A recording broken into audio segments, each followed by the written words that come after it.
The way we consume and share news today, it is largely rooted in social media outlets, a reason why it's crucial to look at what's being discussed online. From the hottest issues to trends for a daily social media minute, we're joined by Erica in the studio. Good morning. How are you? Apparently not very well. What is happening? Good morning. Good morning. It happens. It does. In case you were wondering, not an AI, also live from Seoul. That's right. Okay. Jumping into some of these buzzwords this morning. Apparently, archives of grassroots revolutions nominated for UNESCO Memory of the World inscription is one of the major topics we ought to be paying attention to this morning. That's right.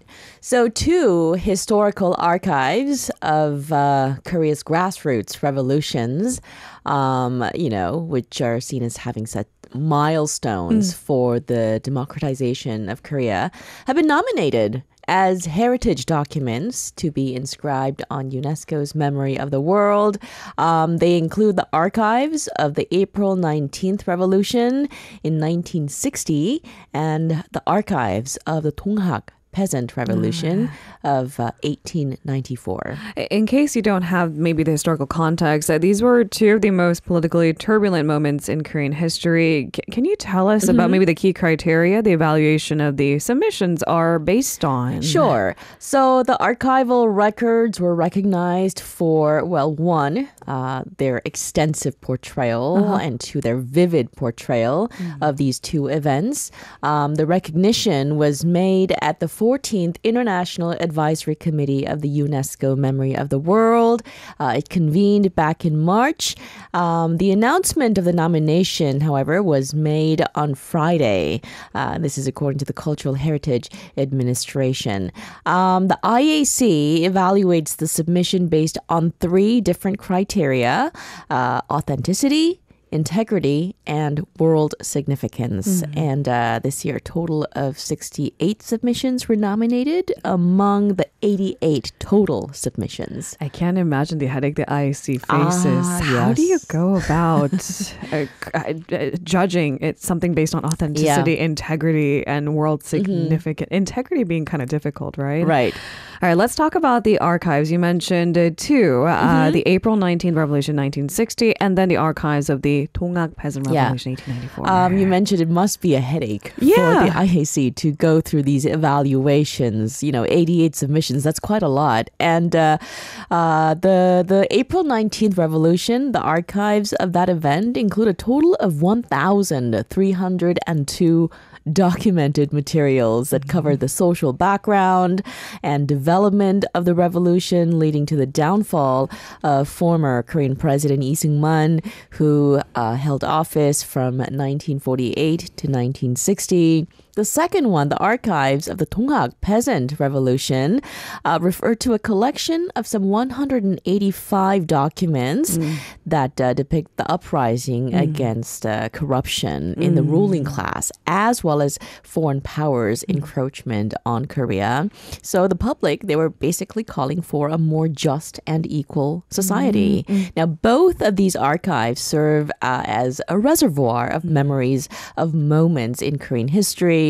This is where a public basically took charge of their own destiny. They impelled the course of these uprisings to achieve universal values that are cherished even today. That's right. And the democracy that we have today must be credited to these big turning points in the course of major historical events. I mean, the April 19th Revolution archives, 1,302 documents. Yeah. The Donghak Peasant Revolution, just 185. Just 185. But mind you, I mean, these are handwritten and perhaps a little bit more complicated to decipher. And to maybe prove its authenticity, it might require a little bit more cross-checking. That's right. There you have it. When will the final decision of the enlistment be made for? Yes. So the UNESCO Executive Board's meeting is scheduled to take place from May 10th through the 24th at the UNESCO headquarters in Paris. There you have it. Let's turn our attention to your second buzzword. For any mommies out there, I mean, are you also guilty of showing your children lots and lots of,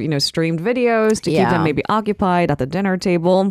You're not alone, because there's a whole generation of moms who believe in this too. However, what we don't understand is, are there consequences, undesirable consequences, if you show these media contents when your kid is just a little bit too young?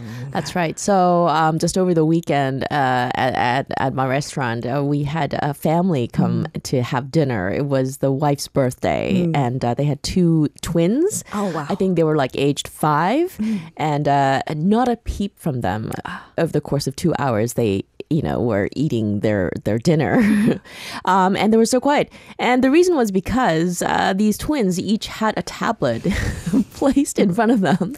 Properly distracted. And yes, they were just like, so focused on what was happening in front of their eyes. And, and they would just open their mouths, and their parents would just spoon feed them, literally. Honestly, who am I to, I don't have a kid, so I don't know what it's like to raise rowdy children or children who just require a little bit more attention, and you're at a restaurant, it's crowded, and you don't want to disturb the other patrons. So it gets complicated, which is why more studies are required to better understand digital literacy. That's right. And a recent study conducted by the Korea National University of Education's Industry Academic Cooperation Foundation shows that a concerning number of children aged 3 to 5 were introduced to these digital devices, including smartphones, tablets, television, of course, and laptops before they even turned 24 months old. Okay, so the currently 3 to 5 age group, they were first exposed to any of these digital devices before they turned 2 years old. That's right. Yeah. And over 10% of these children had their first digital device before they turned 2. They had their own device before they were 2. Like the twins. Yeah. The trend of younger exposure to technology has sparked, of course, calls for appropriate digital safety education for parents. I mean, I know it's easy for us to say from afar, everything in moderation, but what is moderate for my child might not be moderate for the child next door. So it gets really complicated, doesn't it? That's right. Now, the report revealed that 54% of children aged 3 to 5 were introduced to digital devices at or before the age of 24 months. The survey was conducted on more than 2,000 parents who have children aged 3 to 5 who were enrolled in kindergartens all across Korea. The survey was conducted at the end of August last year. Can you give us some more insights from this report? Because I think it's important that we talk about it. Yes, so 24%, so almost, a quarter of the children were introduced to digital devices between ages 2 to 3. 15% were introduced to digital devices at 3 years old. Now, 5% at 4 years old and 2% at 5 years old. As children grow older, the time they spend using digital devices, unsurprisingly, generally increases. In fact, 75% of the respondents said that their child's time on digital devices increased as they grew older. Get to adulthood, you'd be alarmed. Yeah. And I don't know what to say about this, because 100% of the students at our school, they're on digital devices all day long, because everything is digital based these days. Less paper, and you rely on internet research. And so, of course, we understand today that, digital devices is not a doomsday scenario. We need it for work. We need it for school. We need it for, information that is available on the vast internet. Now, how we utilize it and trying to understand early exposure is also equally important, right? So what about the average time spent on these digital devices on a daily basis? Yeah, so the average time seems to be split. 34% of these kids spent around 30 minutes or more on their digital devices, less than an hour.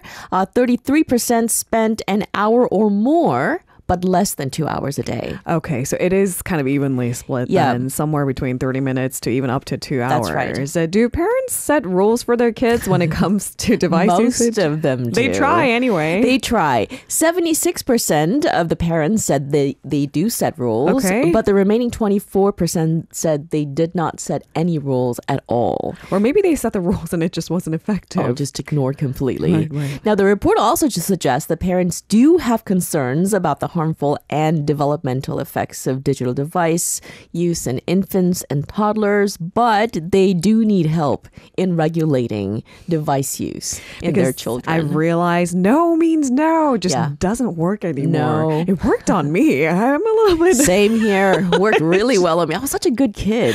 Well. I don't have your parents here to ask. Oh, that's also true. Fair enough. But I also think I was a pretty manageable kid too. All right, we'll leave it there for now. But certainly, I mean, I don't think it's to create this sort of, make evil of the digital devices. It's to just better understand and maybe help parents better cope with digital device. And provide the help that they need. Right. 30 minutes of usage and what should be followed up afterwards. Things like that. All right, on to our final buzzword of the day. South Korea has confirmed 3 more monkeypox, mpox cases through local transmission. Yes, that's right. According to the Korea Disease Control and Prevention Agency, 3 South Koreans tested positive for mpox recently. The latest cases bring the total number of confirmed cases in South Korea to 13. So the 13th case was confirmed just recently on Saturday. Okay. And of course, given the nature of, how it's transmitted, I think it's fair to give out the warning. And because it's about physical contact and being in the vicinity of someone who's already been affected. Yes. According to the KDCA, the 3 new cases were locally transmitted as the infected patients had not traveled overseas in the past 3 weeks. That's correct. Investigations into these recent cases are currently underway. Now, of the 13 total infections so far, 8 were locally transmitted cases.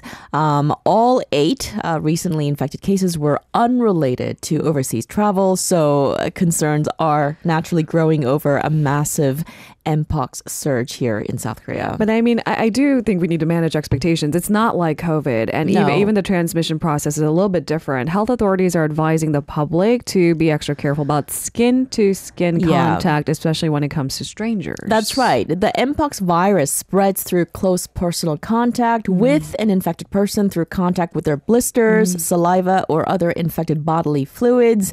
If suspicious symptoms appear, you should call the KDCA call center at 1339 and report the disease.